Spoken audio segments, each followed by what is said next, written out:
Good evening everyone. I'm doctor Sailatha.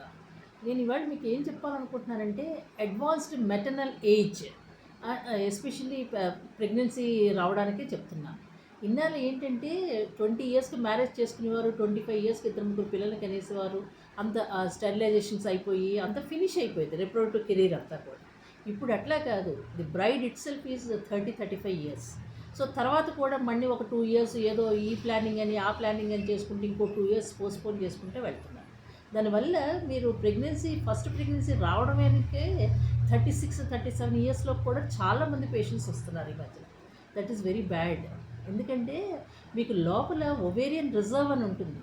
అంటే లోపల మీకు మీ భాషలో చెప్పాలంటే అది ఎగ్స్ అంటాం కదా, గుడ్లు అంటాం మేము. అవి ప్రతీ నెల ఒక్కొక్క గుడ్డే వస్తుంది. ఒకసారి రైట్ సైడ్ వస్తుంది, ఒకసారి లెఫ్ట్ సైడ్ వస్తుంది, ఒక్కొక్కసారి 2 వస్తే మనకి ట్విన్స్ వస్తుంది. దట్ ఈస్ డిఫరెంట్ పిక్చర్ అది. కానీ మీరు ఏజ్ పెరిగి కొలదా ఒవేరియన్ రిజర్వ్ తగ్గిపోవడం వల్ల చాలామంది మాకు ఏంటంటే పిల్లలు పుట్టట్లేదు అని వస్తున్నారు. సో మేమేంటంటే ఆ పిల్లలు పుట్టించే ప్రాసెస్లో కొంచెం హార్మోన్ ఇంజెక్షన్స్ అని, ట్యాబ్లెట్స్ అని ఇవి పెట్టడంలో మాకు ఏంటంటే ట్విన్స్ అలా వచ్చేస్తున్నారు.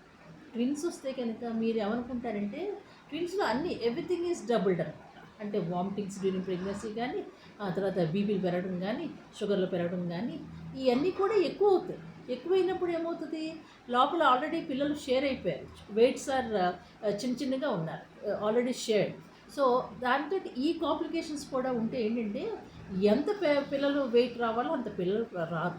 దాంతో ప్రీమెచ్యూరిటీ అని 7వ నెలలో డెలివరీ అయిపోవడం, వాళ్ళేమో ఎన్ఐసీలో పెట్టడము, వాటికి ఖర్చు, పిల్లలకి అనవసరంగా మనం బాధ పెట్టినట్టు అవుతుంది. సో అదే తర్వాత ఇంకా ఏంటంటే కొంచెం రేర్ కాంప్లికేషన్స్ ఉంటాయి. ఒక్కసారి acute fatty liver of pregnancy అవన్నీ అని ఒకటి ఉంటుంది. అవన్నీ కూడా they are all more common in twins అన్నమాట. But they are all very dangerous complications. So అది చెప్పాడు.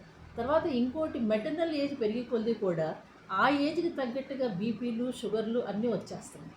వాటి కాంప్లికేషన్స్ తోటి baby is expose to that poisonous environment. So నేను what I want to advise all people are, ఎందుకంటే మంచిగా టైంకి marriages అయిపోవాలమ్మా, అయిపోతే so that we can cut short all these problems. అది చూసుకోండి. సో మీతో పాటు పిల్లలు కూడా ఎదుగుతూ ఉంటారు. So you're going to be the youngest mom. అది సో అదొక మీకు ఒక ఆనందము. సో మీరు కూడా ఆ ఏజ్కి తగ్గ ప్రాబ్లమ్స్ రాకుండా అండ్ హెల్త్ ఇష్యూస్ కూడా ఏమీ రాకుండా నార్మల్గా హెల్తీ ప్రెగ్నెన్సీస్కి వెళ్ళడానికి అవకాశం ఉంటుంది. సో తర్వాత ఇంకొకటి ఏంటంటే చాలామంది 37 ఇయర్స్ అలా పాజిటివ్ వచ్చినప్పుడు they feel so happy, madam I got pregnancy test positive అని చెప్తారు. మేము హ్యాపీయే, కానీ లోపల మాకు ఒక తెలియని భయం.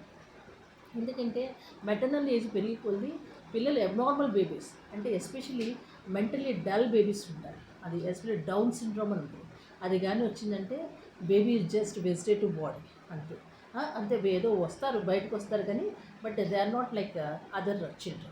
So why do you want to invite all these complications by just delaying your marriage? So try to finish marriage at early stage.